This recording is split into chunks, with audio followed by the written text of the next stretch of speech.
morning, beloved saints.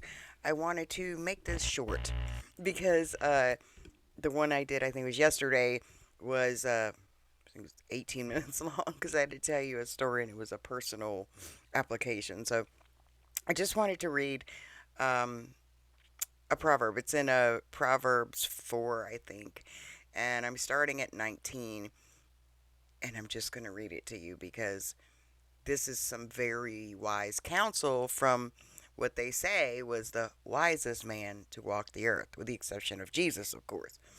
So let's look at it. We're going to start at verse 19. This is Proverbs chapter 3. Okay. The Lord by wisdom has founded the earth. So everybody wants to deny the creation story and Noah's flood. It's just so unbelievable. Have you heard the fairy tale they're believing? Has founded the earth by understanding he has established the heavens. By his knowledge the depths are broken up, and the clouds drop down the dew. My son, this is him leaving wisdom to his son. It tells us that in the beginning of the book. Let not them depart from thine eyes. Keep sound wisdom and discretion. So shall they be life unto thy soul and grace to thy neck. Then thou shalt walk in thy way safely, and thy foot shall not stumble. I want to say these are principles. They're not laws, they're principles because unfortunately sometimes bad things happen to undeserving people and vice versa. But in general, these principles, you can guarantee if you keep testing them, it's going to catch you. And so God wants to preserve our lives and let us be vessels of honor for him. And so when people are like uh, talking about sin all the time, it's not that I don't think sin's terrible, and we should not be careful as Christians to be ye their followers of God as dear children, but because it has nothing to do with everlasting life. The only thing sin has to do with it is that it was necessary. It made it necessary for Jesus to die for us. But and sin was dealt with on the cross. But people forget they're not just our testimony and our um, witness.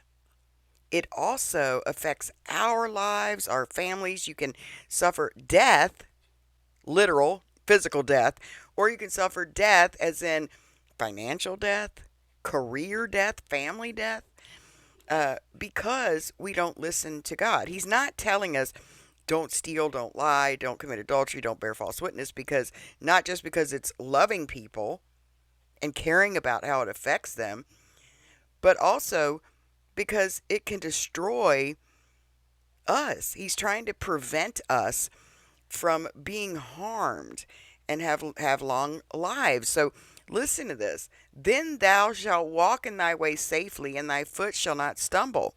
And you better believe it's gonna catch up with people. Okay?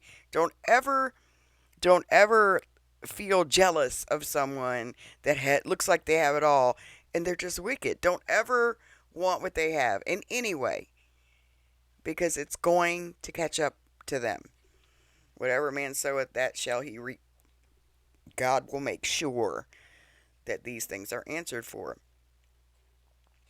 When thou liest down, thou shalt not be afraid.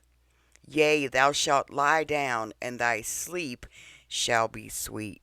When you don't have to worry about people coming after you or guilt on your conscience or worrying about a future, a lot of criminals, they can't sleep. They're almost relieved when they get caught because they're so tired of running and worrying they're going to get caught. I know you guys have heard that before. Be not afraid of sudden fear. This is the thing that stuck out to me. We're so worried about conspiracy and this secret society. Just stop. I did videos years ago about that in Isaiah. It doesn't use the word conspiracy. It uses another word, but it means conspiracy. Don't fear these things. God sees all of it. And whatever we can change, what evil we can expose and stop, we should. But when it's out of our hands, do not focus on the evil and and the horrible. We're supposed to focus on things that are good and praiseworthy and so forth, because we don't want to be discouraged and get overwhelmed with fear and anxiety, and it messes up our walk. It gives us despair. No, we are a light. We know these things are there, but we will not fear them. We need to be bold. Stop letting everything tear us down. And I hate hearing everybody so defeated. Of course, we want the Lord to come, and everybody's like, I just want him to come. I hate it. I hate this place. There is some joy. There is some good. And when I hear this all the time, I'm telling you, find it. Find it. Look up miracles. Look up prayers that were answered. Look up ways that people helped other people and did miraculous, wonderful giving to people. Look at these things, because you've got too much of that ugly inside. You've been putting evil in your eye and in your ears all day long, and that darkness is seeping into you and destroying your joy and your hope. I'm not saying turn a blind eye to it, pretend it doesn't exist. No, we expose the evil, we stop it and do what we can against it. But when we can't do anything about it, who can do anything about secrets? I can't do anything about them. So we need to let that go, because it's going to destroy us. Be aware of it, but know that God's got it, because it's out of our control. And try to look at things that are good whenever you get to the place where you feel like you're in despair. It's because we're watching the news and it's just bad news, and people are robbing, and these people are corrupt and these people are corrupt. You're watching too much of it. So be not afraid of sudden fear, neither the desolation of the wicked when it cometh. A lot of times you're going to see things that are actually punishment, judgment for the wicked. But it tells us that 10,000 may fall at my right hand, but no plague shall come nigh thee. So it's not coming for us, okay? God's not appointed us to wrath. So when you see these things, don't panic. All right? For the Lord shall be thy confidence, and shall keep thy foot from being taken. And that's from an old custom. It's too much to discuss in this video, but I just wanted to tell you that. Withhold not good from them to whom it is due, when it is in the power of thy hand to do it. Say not unto thy neighbor, go and come again, and tomorrow I will give. When you have it, when you hast it by thee. It just says, if you have it now, just give it. Devise not evil against thy neighbor, seeing he dwelleth securely by thee. Strive not with a man without cause, if he has done thee no harm.